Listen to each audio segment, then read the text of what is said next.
सियासी आशीर्वाद या ताकत का गुरूर।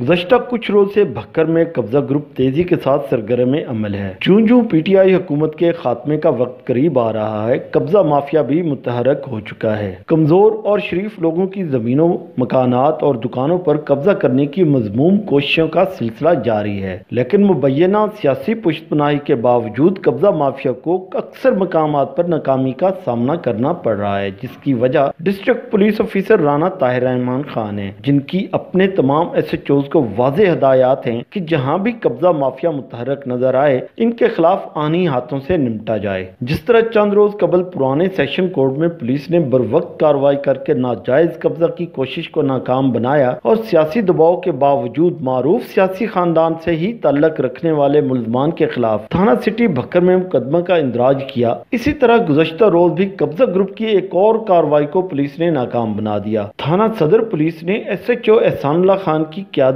में बरवक्त कार्रवाई करते हुए मारूफ समाजी शख्सियत हकीम खैरुल बशर खान नियाजी के बेल रोड पर वाक़े रकबा पर नाजायज कब्जा करने की कोशिश को न सिर्फ नाकाम बना दिया, बल्कि हकीम खैरुल बशर खान नियाजी की मुद्दत में 8 नामजद जबकि 40 नामालूम मुल्जमान के खिलाफ थाना सदर भक्कर में मुकदमा दर्ज करके 2 मुल्जमान को मौके से गिरफ्तार कर लिया, जबकि कब्जा करने के लिए इस्तेमाल होने वाले एक ट्रैक्टर, लोडर रिक्शा और दीगर साजो सामान को तहवील में लेकर थाना सदर भक्कर मुंतकिल कर दिया है। भक्कर पुलिस ने एक बार फिर बरवक्त कार्रवाई करके ये साबित कर दिया है कि वो अवाम के जानो माल की हिफाजत के लिए चौकस और तैयार है। पुलिस अगर इसी तरह अवाम के जानो माल की हिफाजत के लिए मुतहरक रही तो भक्कर जिला अमन का गहवारा बन सकता है।